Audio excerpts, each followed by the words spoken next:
Hi, welcome everybody. We are so happy to see you this morning.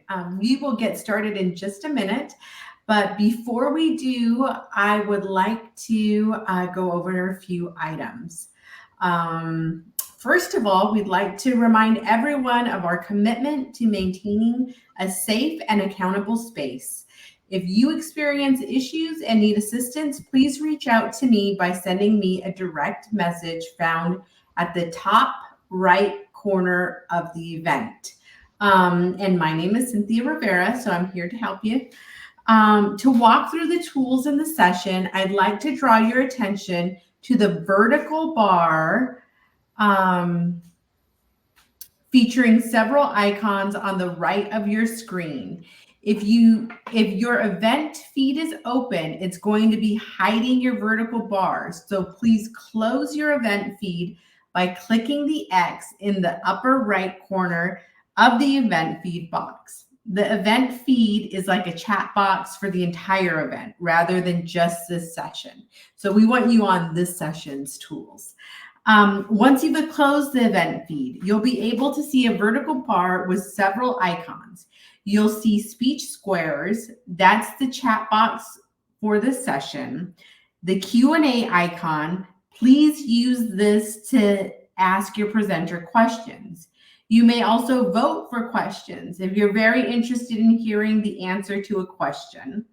Next, there is an icon of people indicating the participants in the session. Lastly, you'll see two papers stacked on top of one another. These are all the resources from the presenter, including the slide deck for this session. To enable us to keep up with questions, please use only the Q&A icon to share your questions with speakers. And feel free to vote for questions. Again, it's the third icon from the top with the Q&A on it, on the vertical bar. If at any time during this session you feel the need to step away, take a break, debrief, or decompress, please feel free to do so. Our wellness room is open. You may enter the wellness room by clicking on the wellness room button on the top left side of the event navigation bar, as a member of your team will meet you there, of our team will meet you there. So with that, I am going to turn it over to our fabulous panel of speakers today to begin their presentation. Good morning, everybody. So glad to be part of this System of Care Summit, to see or virtually see and be together with all of you across the country. I've been part of System of Care grants now since I came to work for the state of Massachusetts Department of Mental Health about 10 years ago. And I'm just thrilled as I've seen this all grow and learn from all of you across the country. And I love to take this opportunity to share with you a little bit about what we're learning in Massachusetts. So my name is Heidi Holland. I am the Director of Young Adult Transition Services at the Department of Mental Health of Massachusetts. One thing I will share about that role is that I initially came on a System of Care grant about 10 years ago, as I said. And one of the things we recognized in that grant is that we needed a permanent role to look at young adult mental health. And so I transitioned over into that role a couple of years ago, and still oversee our current System of Care grant and the staff that is doing that tremendous work. So a little bit about how we got here. I want to introduce my colleagues today. I have Mike Vasello from UMass Medical School. UMass has been the lead on our evaluation and data collection now since we have had System of Care grants, and they also work on our HT grant. So thrilled to have Mike here today. We also have Christina Munera, who is the Outreach and Engagement Specialist at Youth Elemento. We're going to feature Youth Elemento as an example of the work that we've done in System of Care and in creating these young adult access centers. And we also have the director of Youth Elemento, Wendy Mancia, who's actually joining us via a video because couldn't be here herself today, but the video really personifies the goals and the ethic of our centers. So I'm going to move on to share with you what we've got. So I know system of care grants can focus from ages, 5 years up until 21. We've chosen our system of care grant focus to be specifically around young adults because we see there are gaps in our system, maybe not so much clinically, but developmentally, that really focus on that age frame. And so you all know a lot of this data, but this is kind of the reasoning behind our focus. 50% of mental illnesses begin by age 14 and 75% by 24. And we really see a delay in onset between when the mental illness presents and treatment. Young adults 18 to 25 have had the highest prevalence of mental illness compared to other adults. And suicide, unfortunately, is the second leading cause of death among people aged 10 to 14 and third leading cause of death among those 15 to 24. And among young adults with mental illness, so we've specifically focused our centers to be spaces that are safe, welcoming, and affirming to BIPOC and LGBTQIA youth and young adults. And this is some of the data that we have focused on that we're really trying to address the disparities around. 39% of young adults, Black young adults have a mental illness, 36% of Asian, 36% of Hispanic, 25% of Asian, and 52% of whites. And so here we've seen that there's a disparity between the prevalence of mental illness and mental health challenges and the availability or engagement in treatment. And LGBTQ young adults have had worse mental health. I would say too, I would really want to emphasize it's the environments, not the LGBTQIA status, that contributes to that mental health challenge for those young adults. And, in general, racial and ethnic minorities experience barriers to care. LGBTQIA young adults experience barriers to care, including they have fears about confidentiality and about the quality of care and understanding of their experience.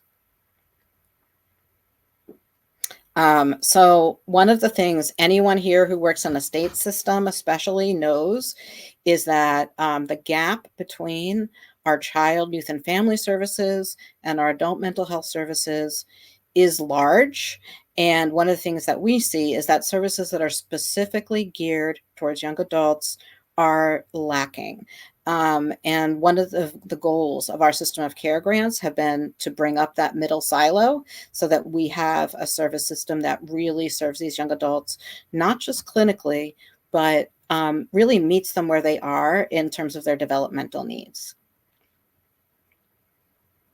So we want to share with you about the model that we have developed, and there are other states that have similar access center and drop-in models, but we've developed this model in our state to really uniquely address and focus on young adults really in the highest level of need in our communities, and maybe not those who have focused on a specific diagnosis, but those who really are looking to break down isolation, be part of community. And so we see it both as, a treatment model to a certain extent, but also a prevention model. So a little bit of a history in Massachusetts. So back in the mid 2010s, the first center was developed, and it was really a young adult resource center. It was in Framingham, which is suburban Boston, and it was sponsored by a Robert Wood Johnson Foundation grant. And the goal was really to create a unique space where young adults could seek services that have low barrier, and that's welcoming. And what we learned from that grant is we really learned from those young adults what it is that they want. And what they want is not a lot of paperwork. What they want is to be able to come when they want to come. They want to have peers who are there supporting them, peers with lived experience, but also who have really strong training in the model. And so we really took that success and used federal funding through Healthy Transitions and System of Care to develop more centers and flush out this model. So in 2016, we developed U Forward from a Healthy Transitions grant in the Northeast part of the state. So that was really our first in this access center model, which is more than a drop-in center. I'm going to talk about that later. And U Forward became so popular and was such really a beacon to other parts of the state that we wanted to open more centers. And so we used our system of care funding in 2017 to open 2 additional centers, one in Worcester and one in Springfield, Worcester being the middle of the state and Springfield being the far western part of the state, which are specific cities that had a high level of need among their young adults. So we used funding from System of Care in 2017 to open those centers. And with a second HT grant, HT2, we developed Unity and Youthquake. I'm going to show you all these on a map in a second. And in 2021, through a new round of System of Care funding, we developed Youth Elemento and the Beyond House. Youth Elemento, we're going to feature them as sort of a case study today and looking at our centers. So you're going to hear more about that later. And then in 2022, we also had a state procurement. And through that procurement, we were really able to sustain the centers in Worcester and Springfield and develop 2 new centers in Boston and Brockton. And so I'm going to show you our map right now. We are pretty well spread out around the state. We have really a concentration of centers in the Northeast part of the state because of the HT funding was specific for the Northeast area. So we're really continuing to look to expand through state, federal funding, any support we can get because there's a huge demand. We added the Boston and Brockton centers also last year through state funding exclusively. And people in all of those cities have really seen these centers as a hub, as a beacon of hope, as a space where any, and all young adults are welcome. And I'm going to hand it over to Mike. Thanks, Heidi. And thank you all for being here. It's always very exciting for me to get a chance to share a little bit about the work that the Access Centers are doing. We're going to pause a moment and discuss some of the data you're going to be seeing throughout the rest of the presentation. To introduce myself, my name is Mike Pacello. I'm a part of the evaluation team with ForHealth Consulting at the UMass Chan Medical School. I've been working with the evaluation team and the Access Centers for a few years now, but some of my colleagues have been supporting the evaluation since UMass began its partnership with DMH back in 2015. We support the evaluation in a lot of ways. We house a database through a web-based application called REDCap, which Access Center staff use to enter data. From our side, we've designed and we manage all of the data collection instruments, the surveys and questionnaires that Access Center staff use, and we train Access Center staff on how exactly to implement those instruments. We also support data reporting to funding agencies, including federal funders in some cases, as well as generate site-specific data reports on a recurring basis. So weekly reports, monthly, quarterly, and annual reports, mainly as a means to ensure that the sites can visualize the work that they put in on a daily basis. The way I explain it to them, to the Access Centers, our job as evaluators is to help them tell their stories. We translate the work that they do into the language that the funding agencies speak, which is the language of data. And not only that, it's always exciting for us to show sites data like the outcomes data that change over time metrics, which we'll see a little bit later in more detail, because it helps us all kind of slow down and look at the big picture. We recognize as the evaluators, we recognize how easy it is to, for the Access Center staff to get caught up in the day-to-day responsibilities, the life that they have working on the Access Center floor. So we're always excited to take that step back and show them that the work that they're doing is, truly having an impact on their communities. And the sites, their responsibility is to collect the data, the things like the basic demographic data, outcome data in the form of baseline and quarterly surveys. In the case of Youth Elementa, which we'll get into in more detail later, the NOM survey that's housed through SAMHSA, or the National Outcome Measure Survey, is something that they administer with young adults, and service utilization data based on daily engagements. So that idea of an engagement, we define that term engagement is simply every day that a young adult is making contact with the Access Center in some way, whether it be in-person visits to the Access Center, attending off-site events, virtual engagements like text and phone calls, all that stuff.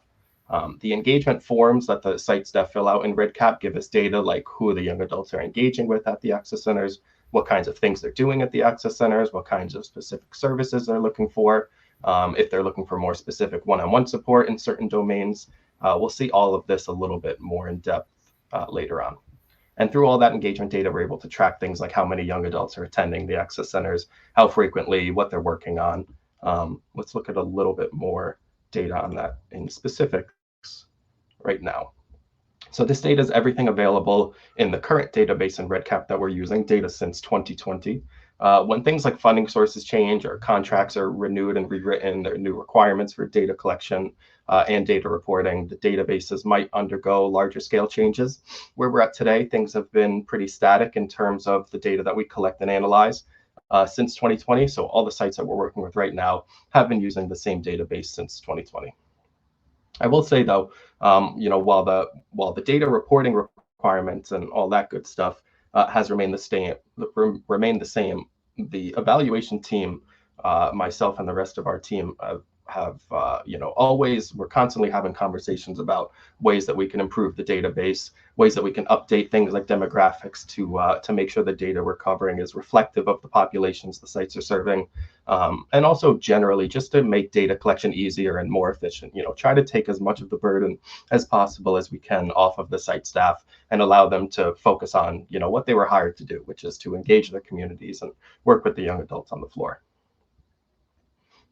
So looking at the data, this is a representation of unique young adults engaged by the sites over time. And it's important to note 2020 data is heavily influenced by COVID shutdown. So when the communities were closed down, at that time, there were 4 Access Centers tracking data. And we see that they engaged with 176 unique young adults in that calendar year.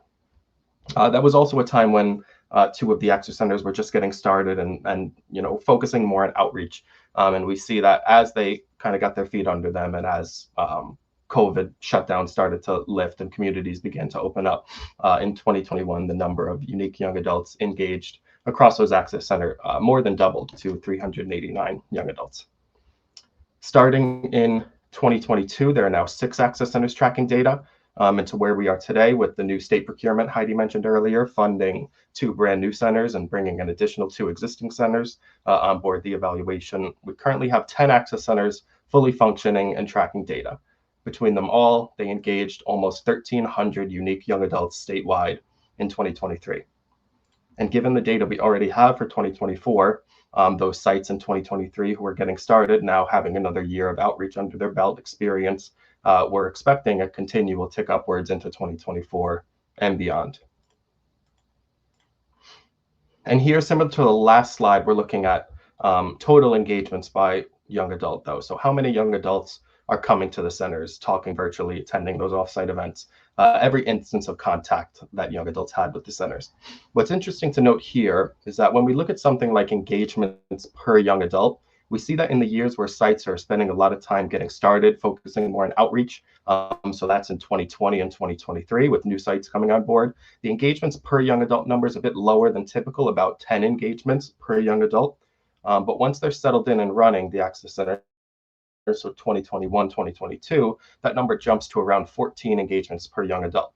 So that being said, what we're forecasting in 2024 is a pretty sizable jump from what we saw in 2023. Now that those sites that began in 2023, spent their time outreaching into their communities and have another year of experience under their belt, we're expecting that engagement number to jump closer to 18,000 engagements in calendar year 2024. And as the sites continue to, make their presence known in their communities and demonstrate that the work that they're doing is useful to their communities. We expect those numbers to continue to rise. Now I'm going to let Heidi spend a little bit more time talking about what you can find inside an Access Center. All right. So recently, actually, we partnered with another arm of UMass Medical School to help us develop this toolkit, which I'm going to talk about a little bit at the end. But when we were talking to the researchers from UMass and we were trying to explain, like, so this is what it is, this is what it's about, we're like, you're going to have to go there because it's a vibe and it's not really describable until you've been there. And they came back, and actually, I think when they visited Christina's site, Youth Elemento, and they were like, okay, we get it. There's a vibe. And the vibe is a dynamic community that creates a culture of belonging, refuge, and opportunities for growth. There are amenities to support basic needs. And, for a lot of young adults, that's when they first come in, is because their friend told them, you can do your laundry over there. There's a kitchen. You can take a shower. And then once they kind of see and experience the space, they keep coming back for other reasons. Could be to work on some more longer term goals, could be just to break down their isolation and engage with others. All right. So one of the things I mentioned earlier was one of the goals of our centers is to really engage young adults who really have not fully participated in our mental health services and our mental health system. A key demographic is Hispanic, Latino, Latinx, which you see 49%, 33% white, and 31% didn't respond, 31% Black African American, 22% another race, and 2% Asian. So just to put that in context, with we seeing 49% Latinx young adults, it's estimated that maybe around 12% of the population of Massachusetts is Latinx. So it's a really nice number to see, because they've created something that is really unique and welcoming, which Christina will also talk about when we look at Youth Elemento in particular. Also focusing on sexual orientation and gender identity. We see a significant number of young adults who identify along the gender spectrum as, trans, as kind of just gender non-conforming, non-gender, binary. And they know that there is safety and affirmation in our spaces, and as well as lesbian, gay, and bisexual youth and young adults. In fact, many of the centers have now started weekly groups focused on LGBTQIA young adults. And they have also participated in community pride events, etc. Because this is maybe the first time where they could have been in a space where they experience that sense of safety, welcome, and affirmation. So what else do you find at the center? So evidence-supported interventions. An example would be TIP, Transition to Independence Process. I know lots of system of care grants have used TIP. We specifically, we use it in two ways. One is all staff. We try to have all staff trained in the TIP principles, which are really about meeting young adults where they are, and using motivational interviewing and other strategies to help them reach their goals. And then centers also have a transition specialist, or many of our centers do, that really focus one-on-one on TIP as the entire TIP process. We also have expedited pathways to community supports and services. So what does that mean? It means, listen, our systems are bureaucratic, and there are many young adults that need Department of Mental Health. They need Mass Rehabilitation Commission, other kinds of services, and they just don't know how to access them. They need transitional assistance. And so the centers can help them access those services quickly as needed. Mike. So Heidi just shared some demographic data. In addition to that data, we also collect data at baseline on where young adults are at in their lives in various domains relevant to the work that the Access Centers do. Here we see some data from calendar year 2023, same data that Heidi was sharing. Heidi was sharing demographic data on statewide, all of the access centers and the individuals that engaged with the access centers during the calendar year 2023. And this is that same data set. So previously to the engagement data that I showed you, that almost 1,300 young adults who visited the access center and those over 13,000 engagements over the course of the year at the access center. All of those young adults that participated in that time frame, or well, not of course all of them. We have data from about 60% of the individuals that participate in the access centers will go through the process of completing the baseline survey, which establishes all of these profile metrics. So about 60% of those individuals that attended the access centers in 2023, some status questions that they self-report on where they're at in certain domains. So we see that 61% of the young adults that come to the access center, or 61% of the young adults that we have data on, I should say, enter the access center and are unemployed. 43% of them are not enrolled in school. 38% of them are less than a high school graduate. 33% of them have no source of income. So those kind of things that you might expect young adults are starting to spend a little bit more time working on at this stage in their life, education and employment. They're coming to the access center in a place where there's a lot of room for improvement. Another striking metric, 35% of those individuals that we have data on at baseline are currently using substances of some kind. 21% of these individuals have no form of ID. 13% of these individuals self-report an insecure living situation, and 12% of these individuals are reporting homelessness or have experienced homelessness at some point in their life. So these are the types of things that young adults are coming to the access center with in their background, and the types of things that the access centers have identified are areas that it's important for them to spend some time working on and improving in the young adult lives. And this is, when I get to talk about the access centers from the evaluation standpoint, still my favorite part to speak about, the young adult peer mentors. That peer mentor model ensures that the young adults have somebody to speak with who's going through or has gone through some of the same things they have. Somebody they can relate to, somebody whose feedback comes from a place that's similar to the one that the young adult's currently experiencing. That's really the central point of the access center model, in my opinion. That peer mentor model that allows the young adults that are coming to have somebody there who they can relate to and experience life alongside. Heidi, is there anything that you want to mention specifically about the peer mentor model? I mean, just on our very first System of Care grant, we actually focused on developing this model. And I'll put in the chat, we developed a practice profile for what does a young adult peer mentor practice look like, as it's a relatively new role in our state, and I'm sure in other places in the country. But Christina has worked in that role and is now moved on to the outreach specialist.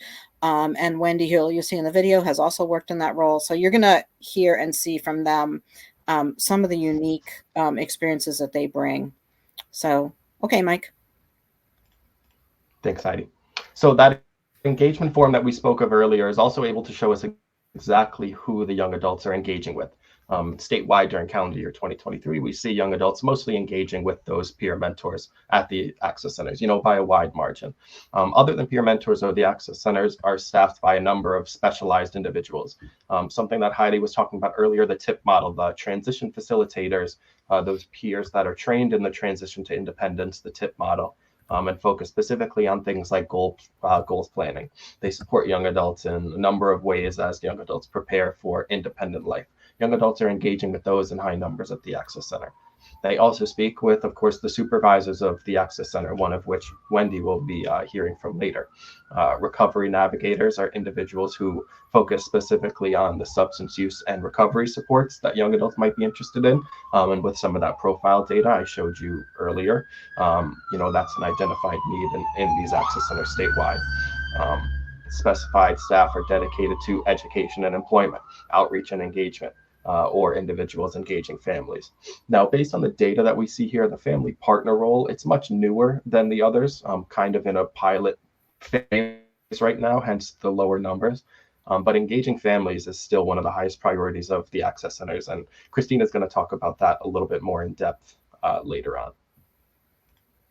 Heidi? All right. So what are the core principles of the access centers? What is it, like, people ask us, what's that special sauce? And we've worked with folks across the state who've helped develop these centers. And so we've developed some of those core principles in partnership with them. But young adult and peer staff are the integral team members. And, I would say, like, absolutely the backbone of the staffing. Young adult voice is the driver and infused throughout. So whether it's kind of the decor and design of the center, whether it's the programming, there's most of our centers have a young adult council where they really provide input. Many young adults sit on hiring committees for hiring more staff, for staffing. And many young adults also participate in our statewide young adult council, where they give Department of Mental Health and others input into what should young adult services look like throughout the state, not just at the centers.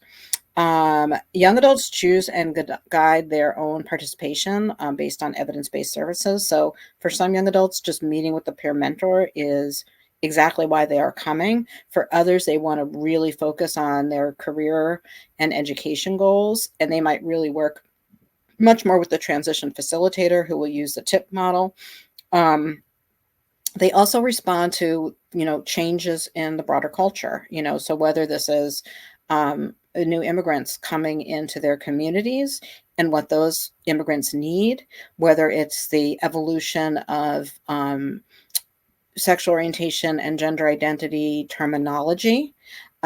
We really try within the centers to make sure that we're really hearing, seeing, and accommodating that specific need. All right, and some more of the core principles include low barrier and flexible. So as I mentioned, there's no paperwork. You don't need a diagnosis. You don't need an appointment. They do have certain open hours, which are all posted on their websites. You can see all their websites if you go to our Speaking of Hope, which is our statewide young adult website. It's there in the resource section. Young adults who have been systemically excluded are prioritized. So as I mentioned earlier, among those are BIPOC, LGBTQIA, homeless, pregnant and parenting, young adults that have really specific needs. They are the priority. Innovative practices and policies are embraced. So we, as much as we have a model, we see that as an evolution and a changing evolution over these years that we've had centers. They have changed and adapted in ways that really are driven by input from our young adults. And they're interwoven into the local community. Access centers have partnerships with local community colleges, food banks, farmers markets, arts organizations. And these partnerships benefit the young adults from both organizations in that they really get to enhance their own experiences, and it strengthens the work of the center. All right. I'm just giving you a minute for you to read some of the quotes, because we don't, us on the panel, we don't represent all the young adults that use the centers, and we just wanted to, hear some of their voice. So I'm going to just give you a moment to read those quotes.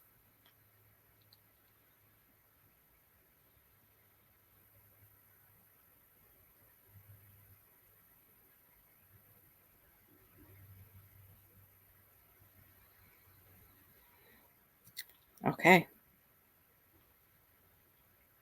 We can move to the next slide, Mike. Go ahead. So this is some satisfaction data. Young adults are surveyed quarterly, both, as I mentioned earlier, with the National Outcome Measure, the NOM survey, provided by SAMHSA, but also there is a local evaluation piece of that asks certain other questions about young adult status, similar to the baseline status questions that we saw earlier, and some other things that the evaluation have identified as necessary. This metric here comes from that NOM survey, asking young adults essentially how they feel about the services they receive at the access centers. And what we see here is rates of agreement or strong agreement with these metrics that young adults are asked of. Clearly, young adults are reporting overwhelmingly to be satisfied with the services they receive at the access centers. In the interest of time, I'm not going to spend too much time speaking to these directly. I want to make sure we have plenty of time at the end to answer questions, but I'll just give you a moment to kind of look over some of these numbers again. These are self-report metrics that young adults are asked about to rate their level of agreement on. One of the things I do want to note, though, we have 8 domains here on the screen. There are 13 domains that we ask about. We've left 5 of them off simply because of preference and because of space on the slide, but those numbers are also consistently above 80%. The lowest metric that we saw in this most recent round of analysis was at 82%. So in overwhelming numbers, young adults are reporting that they are satisfied with the services that they're receiving at the access centers.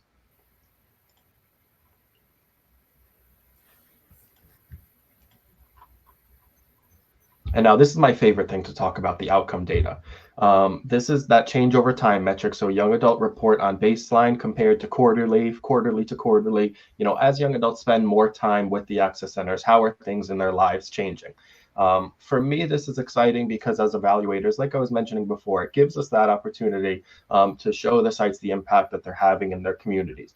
You know, obviously, the sites know that the work that they do is meaningful and they see lives changing in their young adults and people improving in their communities, but being able to look at it on the aggregate and being able to look at something like this, and when we have opportunities to share this with, you know, larger organizations and, you know, show them the data that backs up our claims that these young adult access centers are very useful in their communities, and you know, they're making an impact in the communities. It's just very exciting for us to go over it. You know, some of the things that we see here, and just to explain the scale, improvement or positive score maintained. So if a young adult reports a positive score at baseline or at quarterly of one of these metrics and then indicates later that there's no change, of course we see that as a positive. If a young adult feels they're handling daily life and that continues to remain the same, you know, we see that as a positive. And so that's lumped in with those young adults who are also experiencing improvement in these domains. So things like young adults handling daily life, a composite score of functioning, so young adults and their physical health, mental health, all those sorts of things. Young adults reporting at a 60% rate, 60% of our young adults that we have outcome data on, saying that they have an improvement or maintaining a positive rating of their overall mental health. So these are the types of things that, you know, like I was saying, really get at what the access center is all about, and what kinds of things, you know, are the result of the work that the access center staff do with their young adults. And this is a young adult in their own words speaking about the process of being surveyed, going through the NOM survey, these quarterly surveys that are part of the evaluation. And to me, it's really a testament to the work that the access centers have done to build a partnership with us as the evaluators, to prioritize the data and integrate it into their processes. You know, of course, from the evaluation perspective, we emphasize the data, but it's very useful individuals at the access centers who also see the data as a priority, who understand the result of the data, and like I said, who integrate it into their process. So I'm going to take just a few seconds and allow you to read this quote.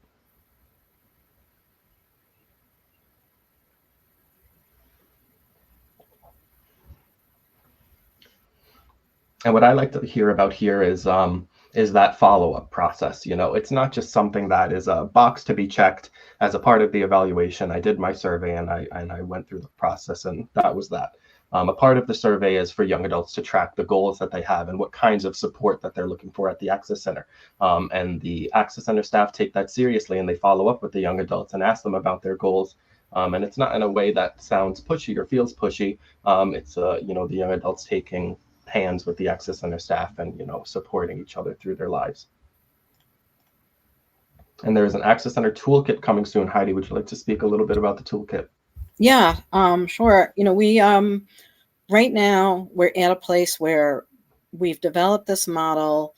We are very pleased with the model. It is quite popular in our state, really seen as you know, a really unique space. And one of the things, since a lot of it has developed through different grants, state funding, organic community input, we don't have everything written in one place. So if somebody wanted to start a new center, either Massachusetts or another state, we don't have like a manual right now. or to sustain their center, or because new staff are coming on. And so our System of Care grant, our current grant we call SIA, Supporting and Engaging Youth and Young Adults, along with our current HT2 grant, we are collaborating to develop this toolkit. UMass Medical School is also helping us with that. And we hope that it will be ready by the fall. And we'll come back again and share with you the toolkit. So more to come on that.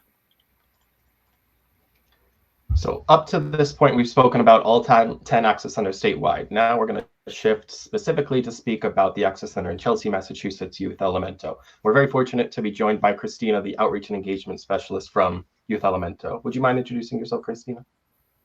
Of course. Thank you, Michael, and thank you everyone for being here.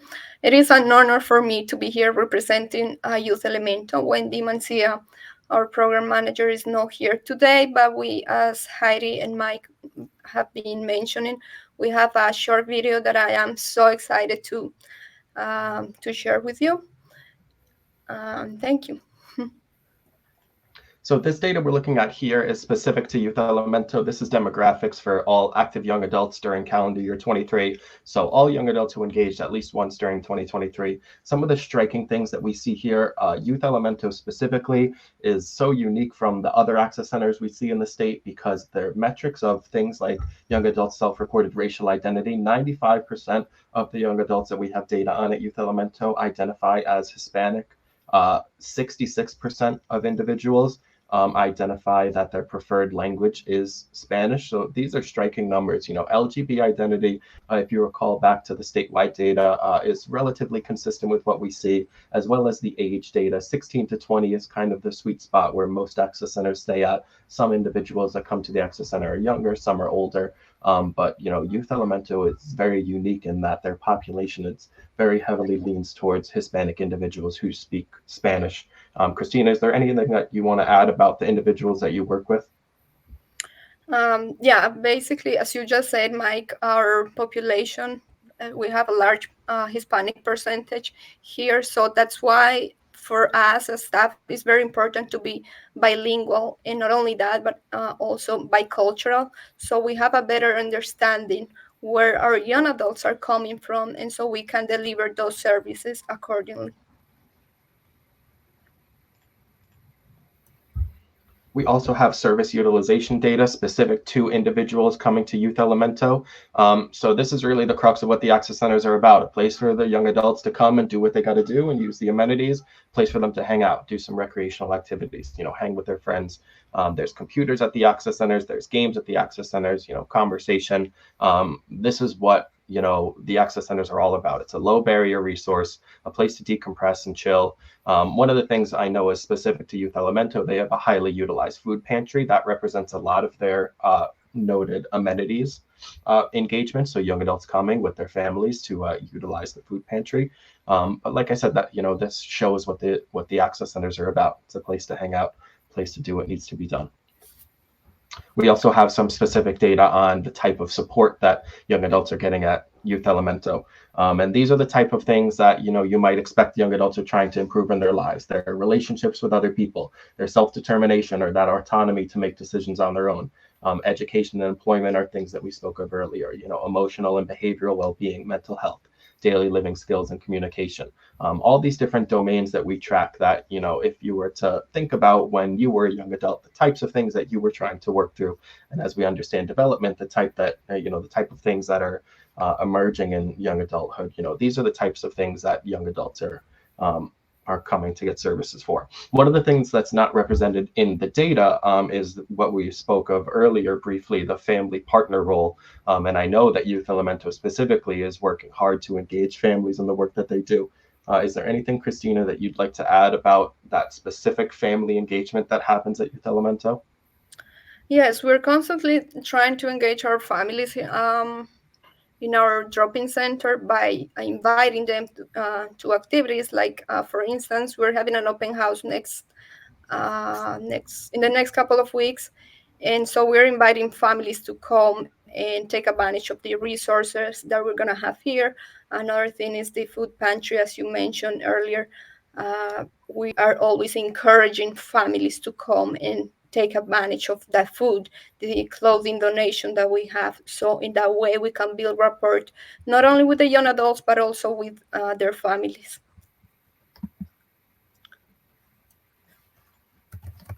Thanks, Christina. Now we're going to transition to our video. So Wendy Mancia, the program director of Youth Elemento, she couldn't be with us today, but she put together this video with her team that's amazing. We're so excited to share it with you all.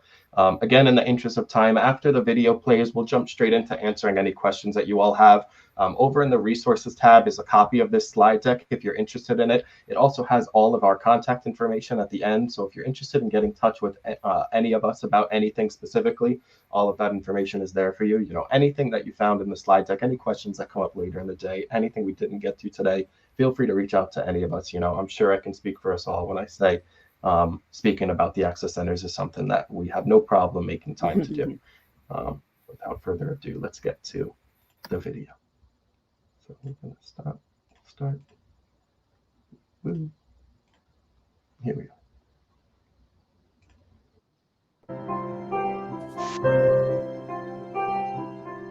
Hello, everyone. My name is Wendy Mancia. I am the Program Director for Youth Elemento under North Suffolk Community Services in Chelsea, Massachusetts.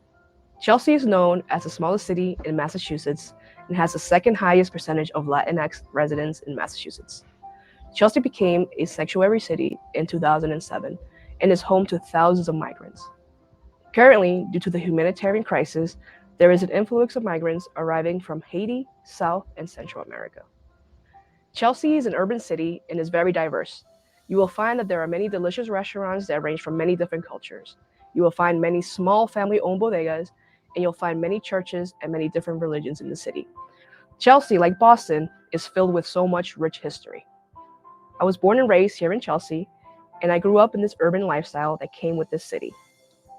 Through my experiences and challenges I faced as a teen, I was able to capture the needs and supports needed in the city for youth and families.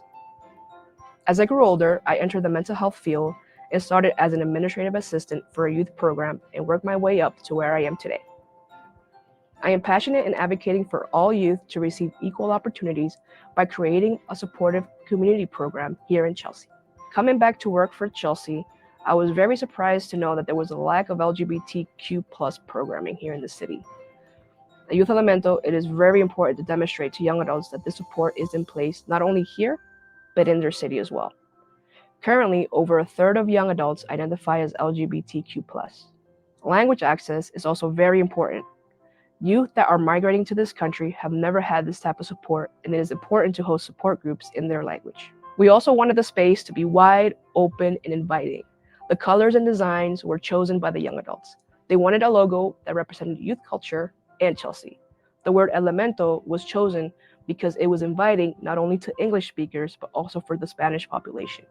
Elemento means element in English. Being prepared and speaking with your agency will be essential. Wi-Fi, access to computers, laptops, TVs, and other electronics will be important to have in your access centers.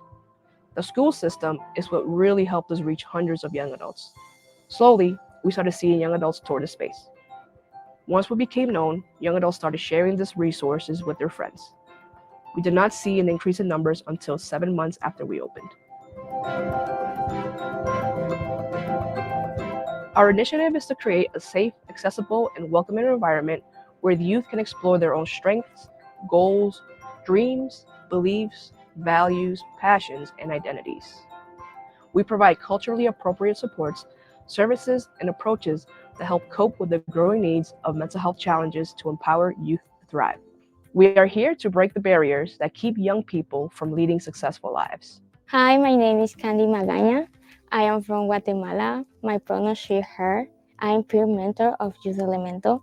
Llegué a los Estados Unidos en el año 2021 sin imaginar lo difícil que podría ser encontrar los recursos comunitarios siendo una inmigrante. Fue muy difícil encontrar una escuela, mi seguro médico y así también un trabajo. Después de un año pude ingresar a una escuela llamada Phoenix, la cual sirvió de conexión para que yo pudiera conocer Youth Elemento. Youth Elemento desde el día 1 me ayudó con mis terapias para recuperarme más pronto y así también apoyó mis ideas y mis metas. Youth Elemento me apoyó en capacitarme y en una de esas capacitaciones fue con ayuda de INAN, la cual me otorgó el diploma de mentor de par. Hoy soy una joven con liderazgo gracias a Youth Elemento. Formo parte de su equipo de trabajo y me siento muy feliz haciendo lo que un día ellos hicieron por mí. Youth Elemento para mí es muy importante ya que me ayudó a cumplir todos mis sueños y mis metas. Y a pesar de que soy una joven en el proceso de aprendizaje de inglés, ellos me ayudaron para que este proceso fuera más fácil y rápido. Hoy insto a todos los jóvenes que son capaces de llegar tan lejos como ellos quieran llegar. Some might ask, why is peer mentorship important? It's a new way of mental health supports. When you walk into our center, you can't tell the difference between who's a young adult and who's a mentor. We promote mutuality, and because we are fairly close to the ages of the young adults, it is easier to develop trust and ongoing communication. As peers, we are the bridge to mental health supports and therapy. Through engaging youth in these conversations, we then work with our clinician and ongoing therapy supports. As peers, we connect young adults to different resources that include employment, vocational trainings, educational services, legal services, as well as housing and mental health supports. We all have personal lived experience in navigating different levels of system of care and promote the message that recovery is possible. Peer mentors host a range of support groups and use evidence-based models to support youth with their goals. Within our work as peer mentors, our job is to also diminish the mental health stigma. Trust in the mental health system deters many people from receiving mental health supports. Culturally, there is a misconception on mental health related topics and also uncertainty of its effectiveness. We make it flexible and easy to receive any mental health supports at our center. We equip ourselves with hiring bilingual staff, and we share our personal lived experience when we need to inspire change and promote therapy as a form of support. One of the examples that we have done in the community is our Rainworks Mental Health Initiative. Some examples of groups and workshops that we have hosted to tailor to youth needs are DJ workshops, resume building workshops, interview role plays, and peer mentor trainings. All of these workshops have been hosted in dual languages. Cultural barriers exist, and because we know they exist, we provide low barrier access to our clinician. Our clinician does not need any health insurance to meet with young adults. Our peers work with youth to attain health insurance, and in the meantime, they have access to therapy as well as peer support. Trauma is something most migrant youth have faced, and they have never received any type of mental health supports in their homeland. At our center, we are teaching youth about mental health while at the same time introducing them to our clinician that can meet with them one-on-one for therapy. Our clinician is able to diagnose youth and refer them to more appropriate supports if needed. La terapia me ayudó bastante en mejorar mis relaciones interpersonales, lograr asimilar traumas en mi vida y creer en mí mismo. It is important to provide access and support to the young adults we serve. However, it is also important to support, train, and inspire staff working here at our centers. We try to make changes in our community, but we also make changes within our agencies. The vision of Youth Elemento is to ultimately hire youth to be peer mentors, and while they use our program, to expose them to leadership opportunities in peer trainings. Hello, everyone. My name is Cristina Munera. I'm the Outreach and Engagement Specialist at Youth Elemento, and I use she, her pronouns. When I first came to this country, there were two main barriers that I faced. The first one was the language barrier. Coming to a foreign country and not being able to communicate because of the language wasn't easy. My lack of language skill made me stumble many times, and understanding how to fit into a new culture and navigating the various and often confusing systems to find connections to different services is even harder when you're missing the language tool. The second one was an opportunity to have an employment, because due to the lack of language and documentation, it was almost impossible. I remember going to interviews hoping that there was at least one person with whom I was able to communicate in my own language. But the reality was that in order for me to get a job, I had to be able to communicate in English. I remember when I had my first job, my phone was a powerful tool to be able to translate and communicate. Working at Youth Elemento and supporting young adults that are facing similar situations that I faced, I can help them with community connections and help them minimize their fears because I also lived it. This is something I certainly enjoy and want to continue developing in my future career. Hi, my name is Kaylee Bonilla, and I've been a peer mentor here at Youth Elemental for about 3 months. My experience of being a peer mentor has been an eye-opener for me in the best way possible. I could say in my own experience that I've struggled most of the time in silence, and working here, I've noticed that a lot of young adults in Chelsea also struggle in silence as well. It's also allowing me to help young adults in ways that I would have wanted help when I was younger. Not only am I bridging hope for these young adults, but I'm also bridging hope for myself that we can overcome anything if we set our minds to it. Yeah, it's a safe place. It's a fun place. You can be creative. You can make friends. You can know people. You can help people. So I think that all the communities need to have space like this one. Hola, mi nombre es Denilson Lima, soy un joven de Guatemala y actualmente vivo en Chelsea. Actualmente cuento con 2 trabajos y trabajo de lunes a sábado y a veces el cansancio se acumula durante toda la semana y después de una jornada de trabajo dura puedo venir al centro, tomar un poco del refrigerio, comer algo, platicar de mi día con las mentoras y sentirme como en mi casa. If you'd like to learn more about Youth Elemento, follow us on our social media accounts or visit our website at youthelemento.org.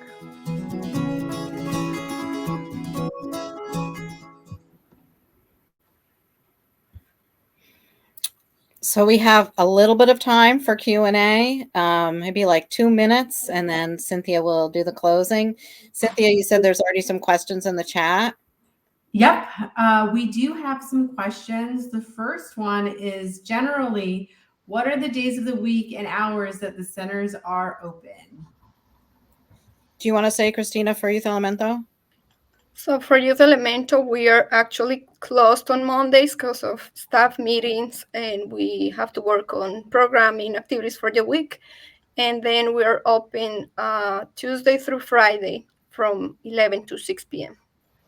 And one of the things I want to add, if you go to the resources tab over on the right-hand side of your screen, there's a link to the Youth Elemento website, as well as the Speaking of Hope website, which will have information on all the access centers. It'll link you to their social medias and their websites. So if you're interested in looking at that, go ahead to the resources tab and open up those links. I should say some centers, the hours vary. Some centers do have more evening hours. Some centers have some Saturdays, special activities. So it really varies by center, but they try to have at least some evening hours in addition to daytime. Awesome. Our next question is about transportation. Many of our young adults have a transportation barrier. How do you handle that to help them get to the Access Center? Go ahead, Christina. At Youth Elemento, we collaborate with schools, and some schools actually provide transportation for our young adults. And for those that are not going to school and have difficulties transporting here, we help them navigate public transportation, meaning one of the peer mentors go with a young adult and teach them how to take a bus, how to take the T. And we also can help them applying for youth passes at a discounted rate, like the T pass, and we help them with this process of applying. Yeah, and Chelsea is urban and it's very accessible on the bus. Some of our centers aren't as accessible. One center has leased a van where they pick young adults up from around the area and bring them there. Other centers have used Uber Health or some of the other ride-sharing services that have a public benefit. Awesome. Thank you. And I cannot thank our speakers, Christina, Heidi, and Michael, enough for today's presentation. Thank you for sharing your time, experience, and expertise with us. And to those who attended, thank you for being here. We will try and answer your questions within the chat, in the Q&A. Our next session starts in 30 minutes, and we will hear from Vanessa Williams, who will illuminate the evolving strategies, societal shifts, and personal growth that have shaped the journey through crisis services. This poignant presentation not only unravels the speaker's unique journey, but also resonates as a testament to the collective struggles and victories faced by individuals navigating mental health challenges. Please complete our summit survey on the reception page at the end of the day. We appreciate your feedback and just being part of our summit. As a reminder, you must complete the survey to request continuing education hours. With that, thank you for coming, and I hope to see you in the next speaker session. Thanks, you all. Thanks, everybody. Thank you, everybody.